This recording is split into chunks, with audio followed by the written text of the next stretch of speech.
Hello students, my self मोहित प्रकाश और आज हम बीएससी फाइनल ईयर में बात करेंगे मॉस्किटो की, जिसका क्लासिफिकेशन इस प्रकार है: kingdom animalia, phylum arthropoda, class insecta, order diptera, genus Anopheles. ये उसका क्लासिफिकेशन है। तो आइए अब हम उसके वेक्टर्स के बारे में बात करते हैं, ये किस प्रकार डिजीज को फैलाता है। वेक्टर्स वाहक वे जीव हैं जो एक पोषक से दूसरे पोषक में यानी एक होस्ट से दूसरे होस्ट में रोगजन को यानी पैथोजन्स को पहुंचाते हैं, जैसे मच्छर, घरेलू मक्खी, सैंड फ्लाई आदि। अब बात करते हैं इनके हैबिट एंड हैबिटाट की।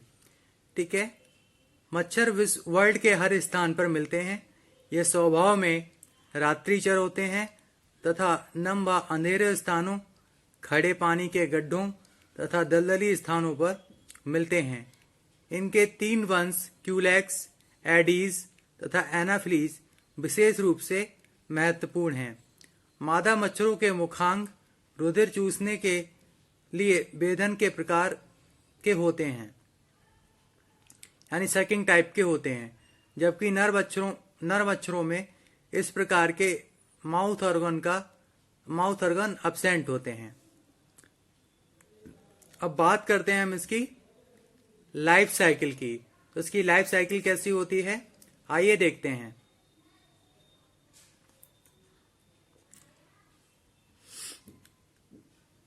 मच्छर कोषण व नमी वाले स्थानों पर पूरे वर्ष रिप्रोडक्शन करते हैं।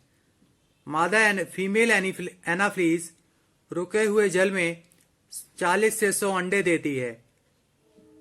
अंडे दोनों सिरों पर नुकीले होते हैं तथा इनके लैटरल्स में फ्लोट होते हैं। एग्स एक एक करके दिए जाते हैं, जो वाटर की सरफेस पर क्षैतिज वेंट्रल फॉर्म में पड़े रहते हैं। फीमेल क्यूलेक्स 300 तक एग्स देती है। इसके अंडे सिगार के समान प्रतीत होते हैं, जो एक दूसरे से लैटल्स में चिपके रहते हैं। ये राफ्ट के रूप में पानी की सतह पर तैरते रहते हैं। 2 से 3 दिन बाद अंडों से लार्वा निकलते हैं। ये जल में रहते हैं तथा इनको रिंगलर कहते हैं। इनके उदर से एक नलिकाकार साइफन होती है, जिसके द्वारा ये वायवीय शोषण करते हैं। लार्वा स्टेज 2 से 4 सप्ताह की होती है। अब यह प्यूपा स्टेज में बदल जाता है तथा इसमें 4 बार स्किन हटती है।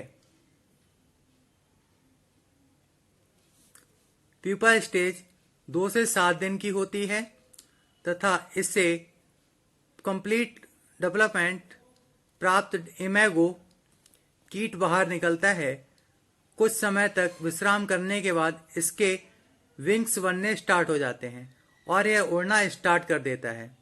1 सप्ताह बाद फीमेल एग देना फिर से शुरू कर देती है।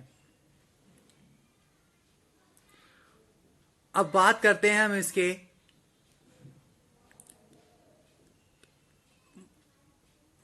रोग्स की, यानी इससे कौन कौन से रोग्स होते हैं। तो मच्छर एवं रोग्स, मॉस्किटो एंड डिजीज। मच्छर मनुष्य में मलेरिया, पीला बुखार, डेंगू, फाइलेरिसिस, एसिफेंटाइलिसिस तथा डर्मेटेबिया रोग उत्पन्न करता है। तो पहला फीवर है हमारा मलेरिया। यह फीमेल एनाफ्लीज मच्छर द्वारा फैलने वाला घातक रोग है। इस रोग का कारण एक प्रोटोजोन परजीवी प्लाज्मोडियम है। यह अपने जीवन का एक भाग मनुष्य में तथा शेष भाग फीमेल मॉस्किटो के शरीर में पूरा करता है। मलेरिया में रोगी को रुक रुक कर ठंड व कपकपी के साथ तेज बुखार चढ़ता है। रोगी के शरीर व सिर में तीव्र दर्द होता है तथा उसका जी मिचलाने लगता है। उपचार न होने की अवस्था में रोगी की मृत्यु हो जाती है। अगला है येलो फीवर। यह अफ्रीका व साउथ अमेरिका में एडिस मॉस्किटो के द्वारा फैलता है। यह एक वायरस द्वारा फैलता है जिसके फलस्वरूप सिर व जोड़ों में तीव्र पीड़ा के साथ बहुत तेज फीवर आता है। फेस स्वेलिंग होकर लाल हो जाता है और स्किन ड्राई हो जाती है। कुछ दिन बाद पीलिया हो जाती है तथा ब्लड की वोमिटिंग स्टार्ट हो जाती है और पेशेंट की डेथ हो जाती है। अब बात करते हैं इसके अगला है हमारा डेंगू फीवर। इसका कारण एक वायरस है जो क्यूलेक्स व एडिस नामक मच्छरों द्वारा फैलता है। फाइलेरिसिस एक अगला फीवर है फाइलेरिसिस। यह रोग ह्यूमन में बाउचेरिया ब्रोंकोफ्टाई व बाउकेरिया मेले नामक नेमाटोड्स द्वारा फैलता है। क्यूलेक्स, एनाफिलीज तथा एडीज मच्छर इन नेमाटोड्स के मीडियन मध्य पोषक हैं। फीमेल मॉस्किटो द्वारा संक्रमित मनुष्य का ब्लड सक करते टाइम बाउकेरिया के माइक्रोफाइलेरिया उसकी बॉडी में चले जाते हैं। इस मच्छर द्वारा स्वस्थ व्यक्ति को काटने पर लार्वी स्किन में से होकर लिम्फ ग्रंथियों, भुजाओं, टांगों तथा टेस्टिस सैक में पहुंच जाते हैं और ग्रोथ उत्पन्न करते हैं। अगला फीवर है एन्सेफेलाइटिस। यह रोग भी एक वायरस द्वारा फैलता है। इसके कारण बहुत तेज फीवर आता है और सिर में बहुत तेज पेन होता है। पेशेंट को मूर्छा आने लगती है तथा मस्तिष्क में शोथ उत्पन्न होता है। यह रोग क्यूलेक्स तथा एडीज द्वारा फैलता है। अब बात करते हैं हम कंट्रोल ऑफ मॉस्किटोज। मच्छर कई प्रकार के रोगों को फैलाते हैं अतः इनको नष्ट करना अत्यंत आवश्यक है। मच्छरों को नष्ट करने के लिए निम्नलिखित उपाय किए जा सकते हैं।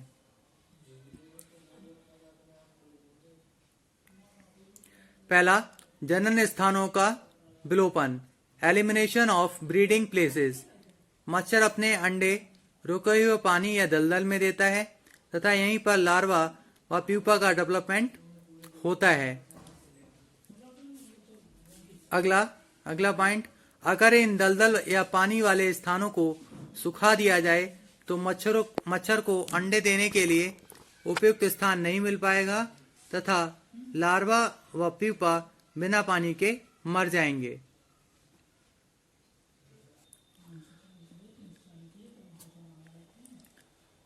अगला, नालों, पोखरों व गड्ढों को साफ करते रहना चाहिए जिससे घास कूड़ा इकट्ठा ना हो और वाटर करंट बना रहे। अगला पॉइंट, घरों के आसपास के गड्ढों को मिट्टी से भरकर बंद कर देना चाहिए ताकि बरसात में इनमें पानी इकट्ठा ना हो सके। लार्वा तथा प्यूपा का विनाश, destruction of larva and pupa. जहां गड्ढों को भरकर बंद करना संभव नहीं होता है वहां पानी की सतह पर मिट्टी का तेल, पेट्रोल, पैराफिन तेल या कोई अन्य तेल जैसा द्रव डाल देना चाहिए जो पानी की सरफेस पर एक पतली सी परत बना दे। इससे लार्वा प्यूपा को ऑक्सीजन नहीं मिल पाएगी और वे नष्ट हो जाएंगे। तेल उनके श्वास रंध्रों में पहुंच जाता है और ट्रैकिया को बंद कर देता है। अगला, बड़े तालाबों में जहां तेल छिड़कना भी संभव नहीं है वहां पेरिस ग्रीन उपयोग में लाना चाहिए। अगला, डीडीटी ट्रिपल डी या बेंजीन हेक्साक्लोराइड के घोल को भी मच्छरों के लार्वा को नष्ट करने के लिए प्रयोग में लाए जा सकते हैं। अगला पॉइंट, बड़े बड़े तालाबों, फव्वारों तथा हौजों के पानी में कीटभक्षी मछलियों, लार्विड सिडल फिशेज जैसे ट्राउट्स, मिनोप्स, स्किलवैक्स आदि को पाला जा सकता है। ये मच्छरों के लार्वा व पीपा को खा जाती हैं।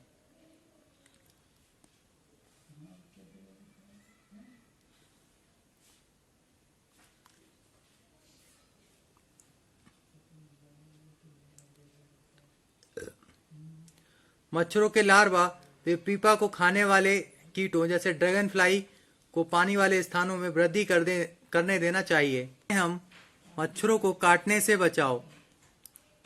मच्छरों वाले स्थानों पर घर के दरवाजों व खिड़कियों पर महीन जाली लगी होनी चाहिए।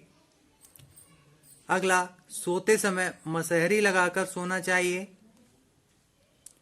अगला, शरीर के खुले भागों पर तेल, सिट्रोनिल तेल, ऑयल, एंटी मॉस्किटो क्रीम जैसे ओडोमॉस या रिफ्लेक्स अथवा डाइमिथाइल कार्बेट या डाइमिथाइल थैलेट लगाना चाहिए।